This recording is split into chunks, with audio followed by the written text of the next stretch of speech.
Hello, this is Gypsy Spirit, and I'm here to give you your tarot reading lesson number 5. So we ended up with the last card we read was the Wheel of Fortune. Now we're on to the Justice card. So with the Justice card, you're going to see the two pillars, which represents the darkness and the light. And there's a sword in the right hand, which means logic and clear mind is needed to carry out justice. The scale of logic and intuition is also there. Remember, actions bring consequences. So when I'm looking at the Justice card, it's like, that remember, the sword is conflict. So you're talking about bringing justice to something.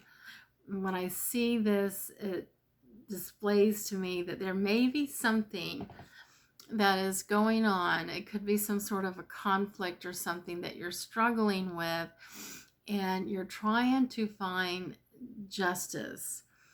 And remember, karmic energy. So yes, you have to look at the whole picture and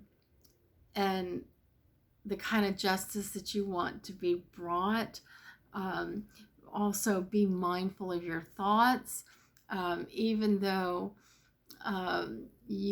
somebody does you wrong, and you don't do anything, but you're thinking bad thoughts, you're thinking of horrible things that you want to happen to that person. Just remember that that energy is going out, and it also reflects back at you. So there is that balance, karmic energy. Whatever you put out comes back.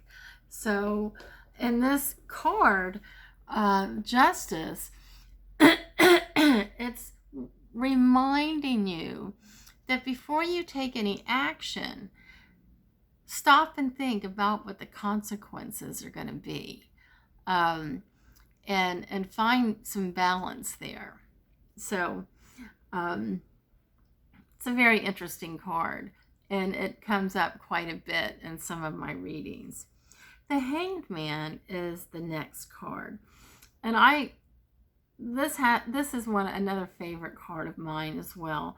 That card and the next card after it, the Death card.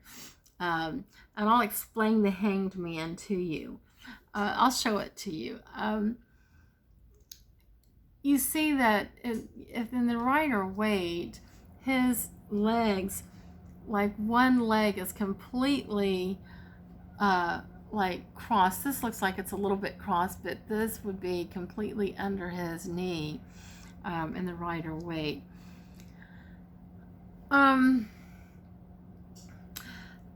It's the resting point. It's like time out. To remove yourself from chaos, to find inner strength. Got people, places, and things to clear the vision. So the way that I see this card, it's like, yeah, this is a really crazy place to live in, this planet. And there are people, places, things that are just not healthy for us. And we get caught up in the drama of what's going on. And I heard somebody explain to me a long time ago that I want to say it was in India, where they have elephants, and when they have like a big parade, they actually have to put blinders on elephants on the side, because if not, the elephant will take his trunk and sway his trunk and picking up the trash on both sides of the streets or all around him. And so the blinders are to keep him from doing that. So I kind of relate that a little bit to the Hanged Man. It's where it's like you're putting your own imaginary blinders on and removing yourself from the chaos around you so that you can get some clarity on what you need to do, what you need to let go of. And it could be certain people in your life that you need to cut. It could be places that maybe you need to stop going to. It could be certain things in your life that you need to cut. But that's what this card is about. And if you look, there's a time clock. Time is of the essence. So you need to start moving on it quickly. But what I also love in this card is there's a lot of greenery, a lot of growth. And in many of the cards that you see, you'll see like a rod. I believe in the Rider Tarot, there's like a rod that they're hanging from, and there's some growth.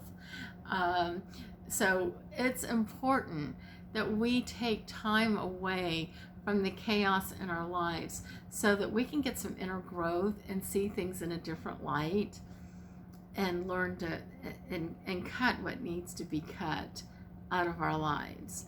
And that is a part of growing. Now, with that comes the Death card is next. Now, the Death card has to be one of my favorite cards in the entire deck. And it does not mean a physical death. It actually means more like a emotional or spiritual death.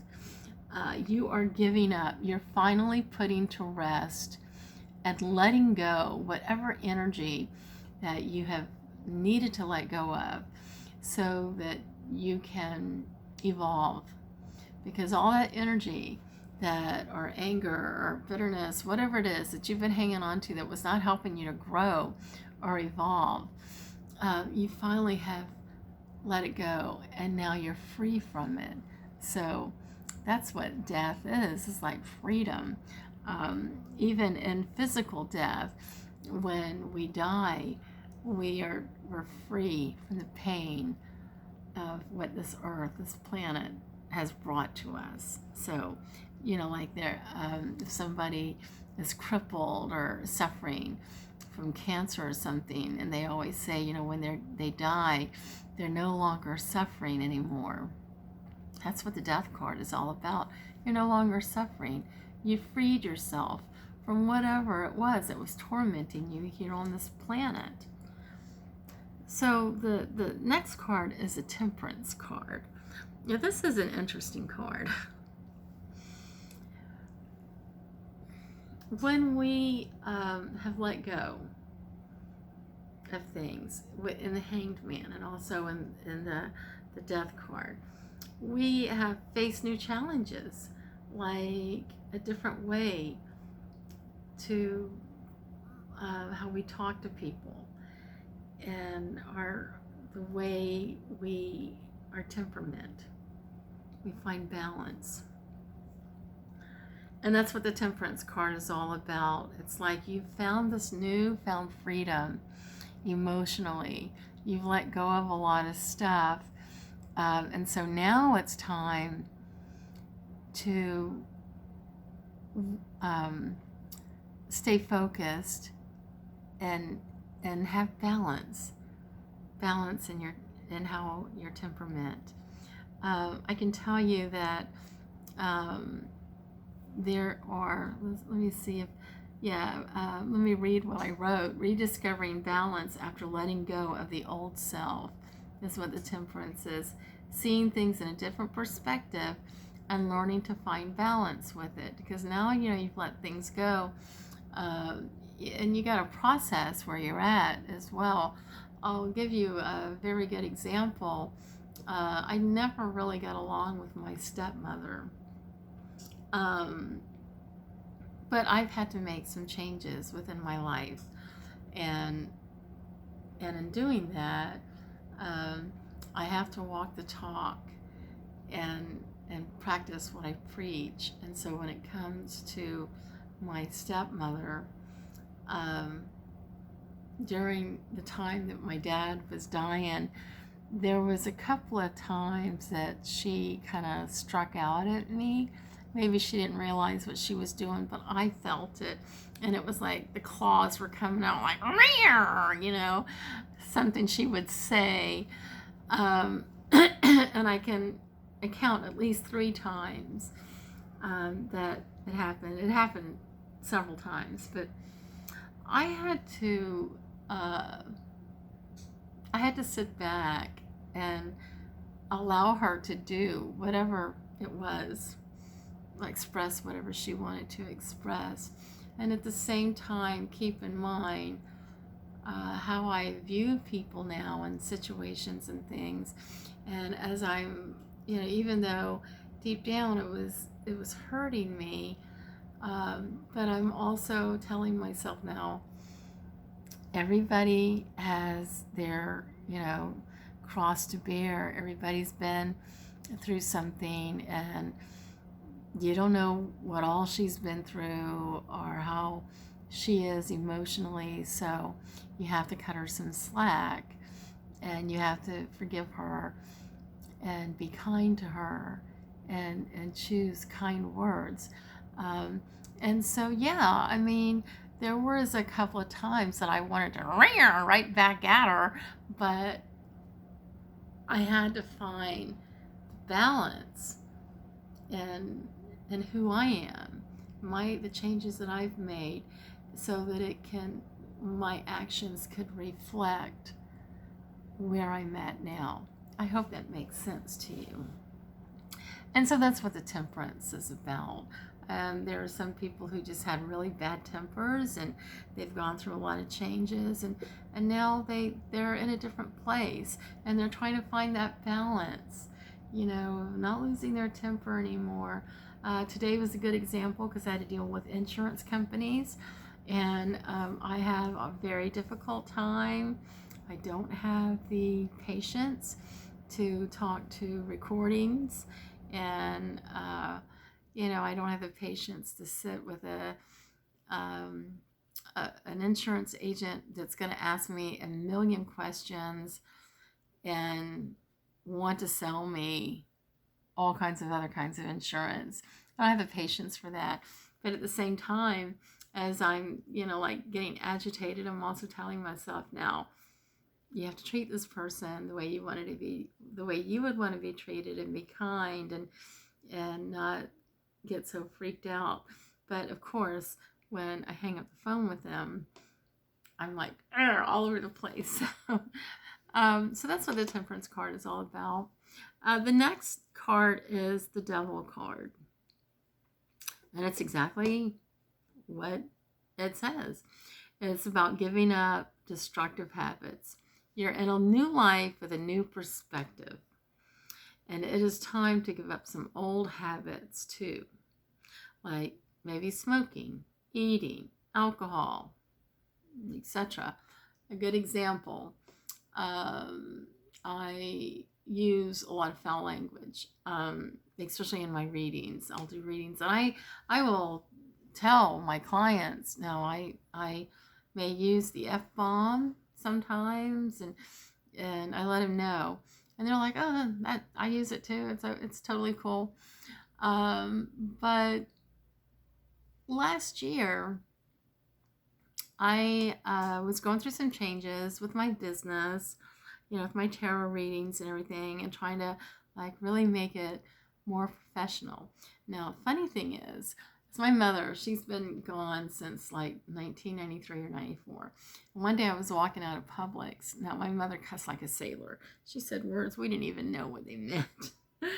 But I was walking out of Publix one day, and I heard my mother say, you need to stop all that cussing in your tarot readings because it's not very ladylike. And I started laughing, and I was like, yeah, really? Who do you think taught me how to talk like that? So I totally ignored her. And last summer, I knew this gentleman, very nice man. He was my aunt's father-in-law. And he was somewhat of a businessman, he was very, you could say that he was the king. If I was reading a tarot reading for him, the king card would definitely pop up, maybe the emperor as well. A very classy man, very dignified, always very kind to me. I didn't know him very well.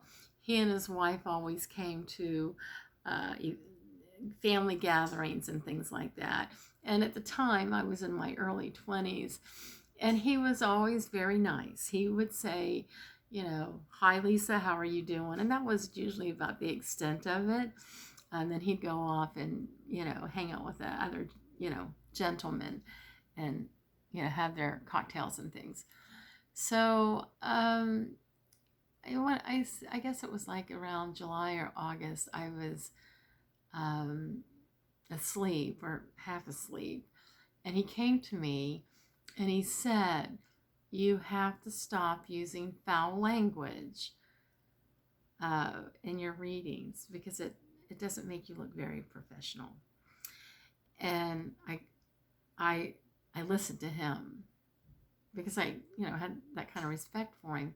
I listened to him and I did stop using the language. And every once in a while it still comes out, but I try to be more mindful of it.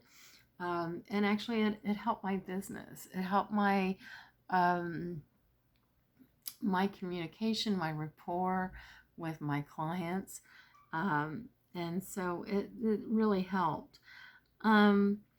So, the devil card, it's like there's things you got to give up. You know what they are. And you're making changes. You're finding a new life. You're being enlightened. But you got to give up some things as well. That doesn't fit into your new way of life. So the Tower card, one of my favorite cards. The Tower card. God's way of bending us when we don't want to bend. Some energy has to be removed so that a new energy can come in. And this is what my Tower card looks like. I know the Rider-Waite, there's like a big tower and it's falling. So the best way to describe this is, remember we talked about the Chariot card. We keep going back to that comfort zone. There's that energy that we just won't let go of. And the universe is really trying to help us get on the right path. But we keep going back and we're not letting go of that energy. And so universe is like, okay, I tried to help you. I gave you every opportunity to make changes and to let go of some things, but you didn't do it. And so now we're going to do it my way. And I can assure you that the universe's way is far more destructive than our way. So if you, the best way to put it is, I was in a relationship for 2.5 years. And when I got into the relationship, even before I got into the relationship, there was a red flag and I ignored it. And when I got into the relationship, I kept seeing red flags. I could hear my higher divine telling me, this is not right for you. You've got to get out. I ignored it. I was in the relationship for 2.5 years. By the time we got out of the relationship, I went into a very, very dark place, very dark, to the point where I was very destructive and could have been even more destructive. I had thought about it, but I put an end to it. But what had happened? The universe, I was going on a path. I was being enlightened. Changes were happening in my life, but I kept going back to that comfort zone. And universe kept trying to pull me out of it. And I went into a comfort zone, went back into my old ways, and had stopped doing all of my spiritual stuff. And I even remember in the relationship, it's like about a year afterwards, I was like, wait a minute. I used to meditate and work with my crystals and all that. I'm not doing that anymore. I was drinking and having lots of sex and everything. And so it came time, that the relationship needed to end. And I could even, I mean, I had friends telling me that they would come and help me move. They would move me out of this house. And I was like, no, I want to stay. And when universe was ready for me to move, boy, universe kicked me in my butt.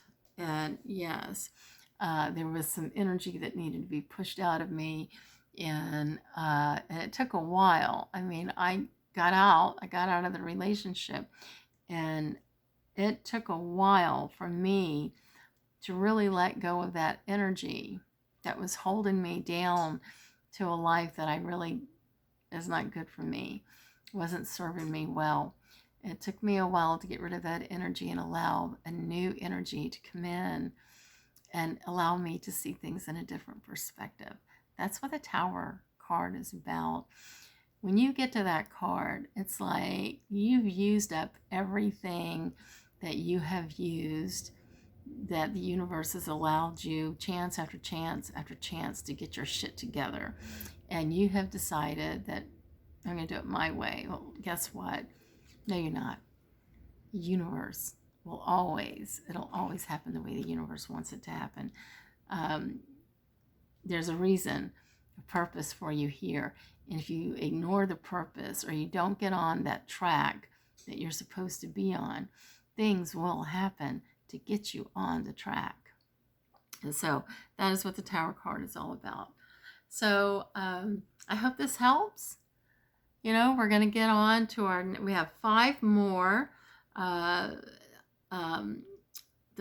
major arcana cards to go over. And so we're going to do that in our next lesson, just to kind of get you started for it. We're going to have the Star card, the Moon card, the Sun card, Judgment, and also the World. Those will be our next 5. So I will see you again soon. Bye-bye.